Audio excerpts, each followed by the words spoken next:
Eating meat creates toxic masculinity, according to a university professor. Eating meat is bad for you, it's bad for the country, and it reinforces gender stereotypes, apparently. Yeah. But it tastes so good. Joining me now, Dr. D'Alessio Parson. Okay, doctor. Why is eating meat bad, really? Well, we have to back up because you, I think at the beginning, just said eating meat creates toxic masculinity. Mm-hmm. The toxic masculinity is already there. It's already there. Does eating meat make toxic masculinity worse?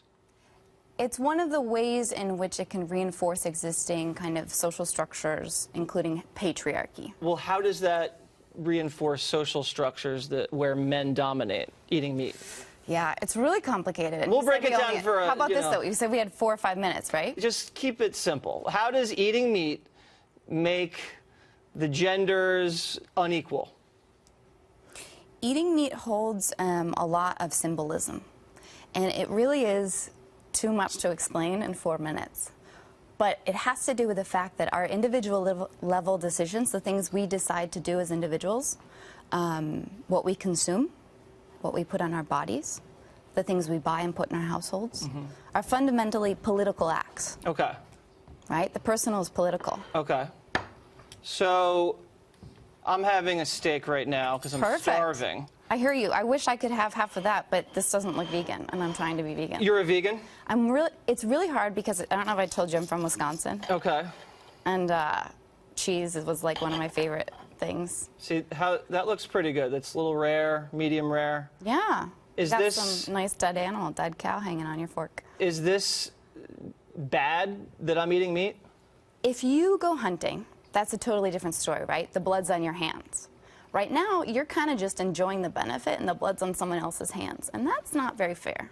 What if they want to hunt meat, or what if they want to raise cattle? Oh, totally, but the idea of killing and taking a life, that we should really deeply consider what that means for us as human beings. You know, people have said you should judge a society by how it treats their animals. And it'd be great if we had universal health care for our animals. Universal health care for animals, that could be expensive. We can afford it, look. Really? Because we're $20 trillion in debt. I got some money. Do you care more about people or animals?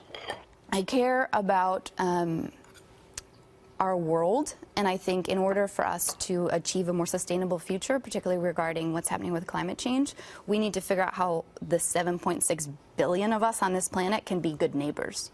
And we're really bad at being good neighbors right now. Okay, so why should I be a good neighbor to a squirrel?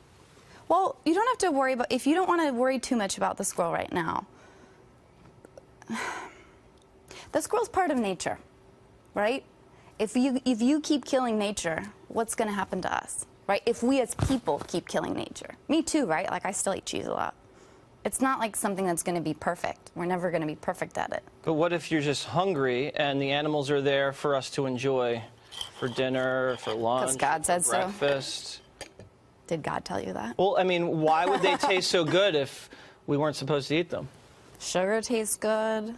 Yeah, I eat sugar too. Obesity, diabetes. Well, I mean, I have some sugar, but... I mean, you clearly have a lot... I don't just pour sugar down my throat. You clearly have some things around, like, who you are that protect you, and, like, especially a lot of, I think, financial resources to, like, do things like buy really expensive steaks. Okay. So that's also part of the problem, is that some people are really taking up more than their fair share of, plate. The rich people are stealing all the steak from the poor people. Surplus value. Okay, well, you know what? I got a book for you. I'm going to go take this steak, and I'm going to go give it to a homeless guy out on 6th Avenue. Go for it. And you were saying you needed books for Christmas. Thank you very much. I will take your book, and I will take a bite of the steak. And this is the book I'm reading. And it's delicious.